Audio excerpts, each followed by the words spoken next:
I would say that I've always kind of been a little irresponsible with, with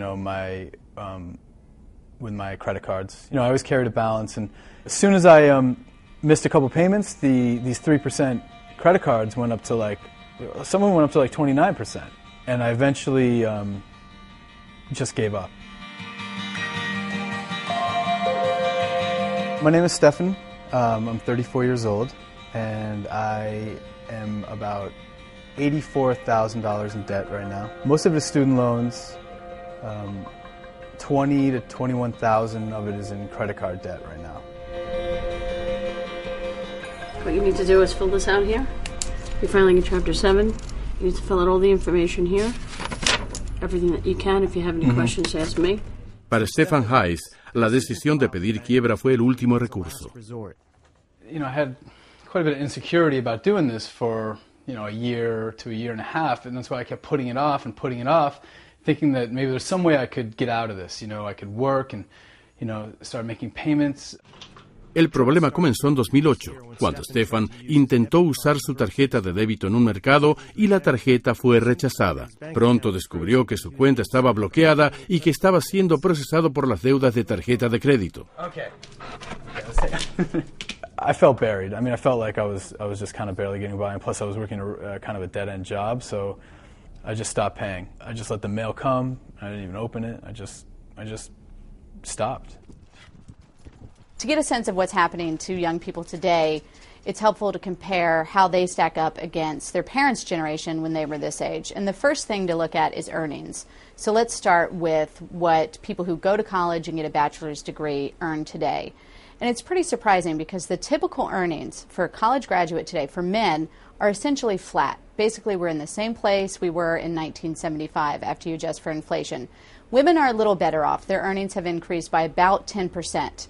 Nonetheless, if you put that into context, flat earnings for college graduates in the context of rising student loan debt payments, higher costs for things like housing, child care payments, we begin to get a sense and understand perhaps why this generation is finding it so difficult to get ahead.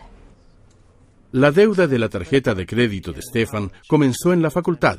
Estudiaba en periodo integral y tenía poco dinero, por eso hacía malabarismos con varias tarjetas para pagar sus gastos. I got a card with a 0% balance, and I had, a $2,000 card with, 15%. I would just dump it all, transfer the funds, and and then I was getting cards that were allowing me to transfer funds, and then offering to give me cash advance of $2,000, and so I was doing that, and that's actually how I moved to New York. I didn't have enough money to really move here, and I got a $4,000 cash advance on a Capital One card. Viviendo en Nueva York y graduado en diseño gráfico, Stefan encontró pocas oportunidades de empleo en su área. Tuvo varios empleos de salario bajo hasta establecerse en una pasantía en servicio social, donde gana aproximadamente $16,000 por año. Para pagar las deudas de sus tarjetas, Stefan prorrogó el pago del crédito educativo y dejó de hacer un pago. That's it. I missed one payment, and I think that was it. That's all they give you. You can't. You got to stay on top of it, or else you lose any of the privileges you had going, any of the promotions. Well, Stefan fell into the big gotcha trap that is completely common among all the major credit card issuers, and that is one minor slip-up. You can be late on a payment by an hour, a day, 2 days, and you can find that your interest rates are going to skyrocket. They may triple, they may quadruple. And it becomes especially difficult because that new high rate is applied to your existing balance, not just to that balance going forward, which makes it that much more difficult to climb out of debt. So your current weekly gross income is $346, right? Right. Con su cuenta bancaria bloqueada y siendo procesado por las deudas de tarjeta de crédito, en marzo de 2008, Stefan buscó un abogado especializado en quiebras. And his expenses show that he's $500 in the negative every month.